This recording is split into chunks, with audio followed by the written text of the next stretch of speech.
Olá, galerinha, tudo bom? Nosso assunto de português hoje nós vamos começar, né? Recomeçar a relembrar um pouquinho sobre adjetivo que a gente aprendeu ontem, não foi? Que adjetivos são palavras que atribuem uma qualidade ou especificam o substantivo. Foi? A Pro deu um exemplo até, não foi isso? Hoje nós vamos aprender um pouquinho sobre adjetivo pátrio. O que é adjetivo pátrio? Né? São aqueles que determinam o país, o estado, a cidade, entre outros, né? De onde procedem os seres nomeados pelo substantivo. Aí aqui tem. É, quem nasce na Bahia é o quê? Baiano. Então, baiano é o adjetivo. A origem é Bahia. Quem nasce em Aracaju é o quê? Aracajuense. Então, aracajuense é o adjetivo. Aí tem aqui, no almoço e no jantar, o prato brasileiro deve ter alimentos de 5 cores. Brasileiro. Se eu pedir para você circular o adjetivo brasileiro, porque brasileiro é o adjetivo de Brasil. A origem é Brasil, adjetivo brasileiro.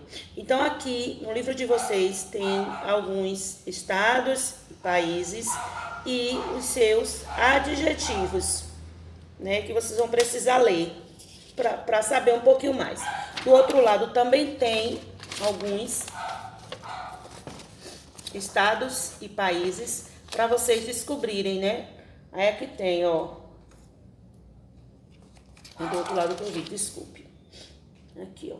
Brasil. Brasil é o país, né? Quem nasce no Brasil é o quê? Brasileiro, né? Então, quem nasce na Índia é o quê? Muito bem, indiano. Então, para isso, vocês vão precisar ler direitinho para a gente descobrir, tá certo? A atividade de vocês tá na página... Peraí que eu vou dizer agora. A gente fez o 1 e o 2, não foi? Não, o 1 e o 2, não foi? A gente vai fazer o 3 hoje. Né? Complete os adjetivos, veja o exemplo. Quem tem teimosia é o quê? Teimoso. Quem tem orgulho é o quê? Orgulhoso. Quem tem amor? Quem tem medo? Quem tem respeito? Quem tem carinho é o quê? Então, você vai colocar o adjetivo. E o quarto tem assim: complete as frases com adjetivo pátrio. Augustinho nasceu no Ceará, ele é... Vovô nasceu na Bahia, ela é... Vovó nasceu na Bahia, ela é... Nosso diretor nasceu no Maranhão, ele é... Então, para você responder todos esses aqui, né, vocês vão precisar olhar naquela outra página para responder, tá certo? Essa atividade aqui, eu vou colocar essa atividade para casa, porque é muito fácil, tudo bem? Então, a atividade de vocês só vai ser o terceiro e o quarto, só o terceiro e o quarto. Tudo bem? O quinto e o sexto não é, e o sétimo não é para fazer. Só o terceiro e o quarto, que tá muito fácil. Tudo bem?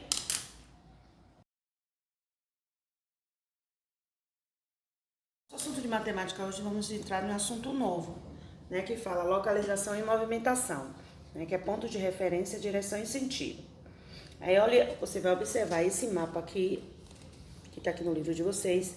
Aí tem aqui: uma pessoa saiu da igreja e está na calçada, de frente para o carro branco. Então, você vai ver essa pessoa que está aqui. Descreva as construções que está à esquerda dessa pessoa. Aí tem: descreva o que essa pessoa pode ver à sua direita. Use o carro branco como a referência e diga se a van vermelha está no mesmo sentido ou no sentido contrário. O carro laranja está na mesma direção que o carro branco? Explique. Então, você vai ter que observar tudo essas perguntas aqui para você entender, para a gente começar primeiro com esse assunto. Para você começar com esse, pra gente começar com esse assunto, a gente vai precisar fazer essa atividade aqui. Mas para isso a gente vai fazer na live. Agora vamos ver. A ideia de direção está associada à reta, pois cada reta tem uma só direção.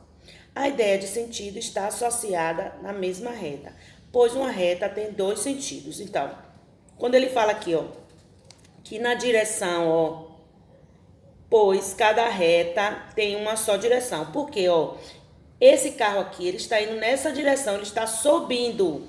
E essa van está descendo. Elas estão na mesma direção? Estão, mas não estão no mesmo sentido, porque um está subindo e o outro está descendo. Então, eles estão na mesma reta, mas de direções diferentes. Eles estão na mesma reta em direção, porque um está subindo e o outro está descendo. É isso que ele fala. A ideia de sentido está associada à mesma reta, pois uma reta tem dois sentidos, como eu terminei de falar. Uma está subindo e a outra está descendo. A primeira atividade que nós vamos fazer é essa daqui, para a gente descobrir juntos, né, entender um pouquinho sobre ponto de referência, direção e sentido. Então, a gente só vai fazer essa 210, né, que vai ser na live. Essa atividade matemática é para ser feita na live. Então, a gente vai fazer junto para entender direitinho.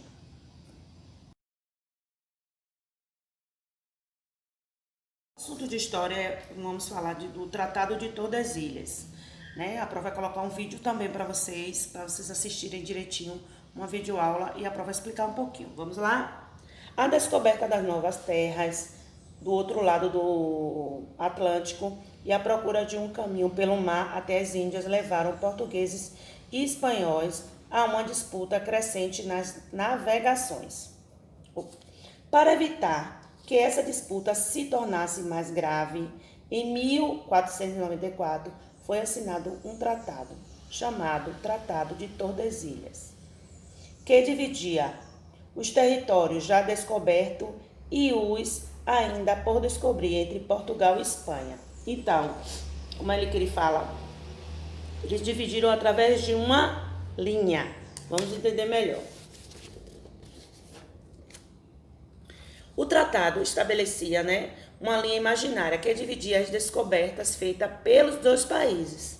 As terras que ficavam a leste e à esquerda desse meridiano pertenciam a Portugal, e as que ficavam a oeste e à esquerda a Espanha, como está aqui no livro de vocês. Tá vendo? Essa linha aqui está dividindo. Ela está dividindo os dois. O livro de vocês vocês vão entender direitinho. O Tratado de Tordesilhas pretendia acabar com os conflitos, entre as duas potências marítimas da época. No entanto, outros países que não foram chamados para participar da partilha ignoraram o tratado e invadiram várias vezes os territórios portugueses e espanhóis na América. E aí aqui tem, quando tem esse cachorrinho, porque a gente sabe que é importante. O nome do continente onde fica o Brasil, América, foi uma homenagem a o outro navegador da época, das grandes navegações, Américo Vespúcio. A atividade de vocês só tem uma questão, Só tem uma questão só, que é essa aqui, que é a 7ª. O que foi o Tratado de Tordesilhas? Você vai ler e vai responder. Só tem essa questão aqui, que é o 7º. Tudo bem? E a prova vai mandar um vídeo, como ela terminou de falar, explicando direitinho tudo sobre o Tratado de Tordesilhas. Tudo bem? Beijos. Até amanhã, se Deus quiser. E que Deus proteja cada um de vocês.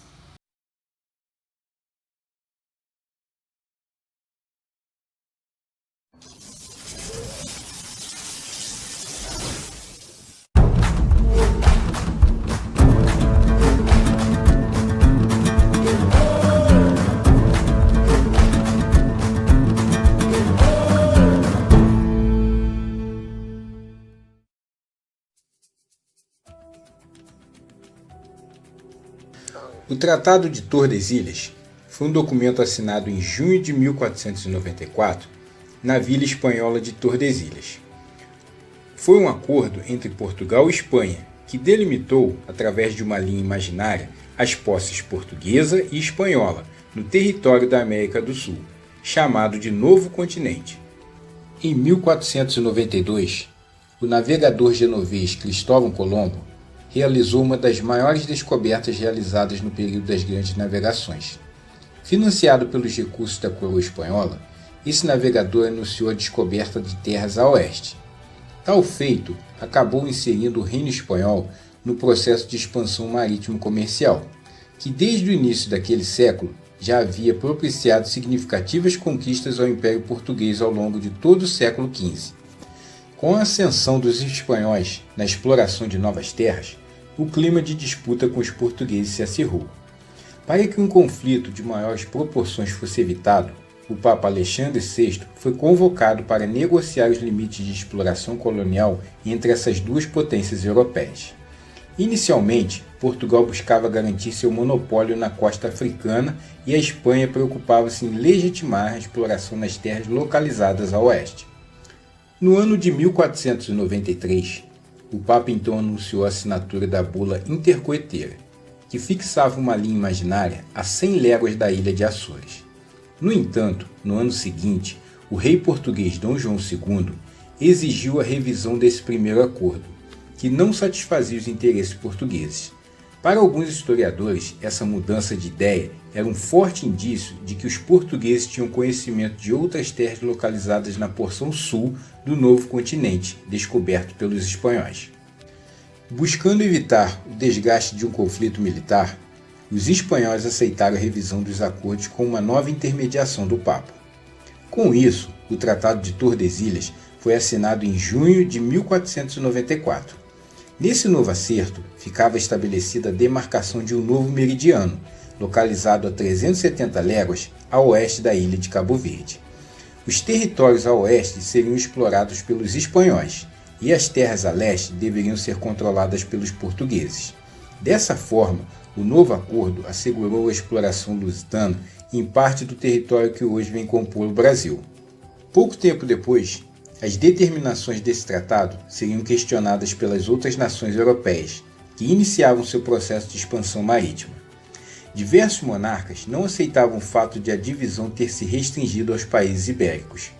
Os franceses, por exemplo, passaram a organizar expedições marítimas para o Brasil, em sinal do não reconhecimento do tratado. As nações que protestaram contra, na verdade, reivindicavam o princípio de posse útil da terra para legitimar a exploração colonial. Mediante tal proposta, os portugueses se viram forçados a intensificar um mecanismo de controle e dominação sobre seus territórios. A partir de 1530, Portugal enviou Martinho Afonso para as terras brasileiras, com o objetivo de fundar o primeiro centro de exploração colonial.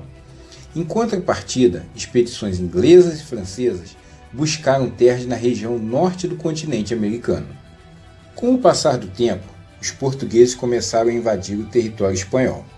Dessa maneira, o Brasil começou a ter os contornos que conhecemos hoje. A Espanha, que precisava tomar conta de um domínio muito extenso, não conseguiu se defender das investidas portuguesas. Assim, em 1750, o Tratado de Tordesilhas foi oficialmente desconsiderado e atualizado para o Tratado de Madrid. Eu espero que com esse vídeo eu tenha lhe ajudado a entender um pouco o que foi o Tratado de Tordesilhas. Muito obrigado por você ter assistido, um grande abraço e fique com Deus.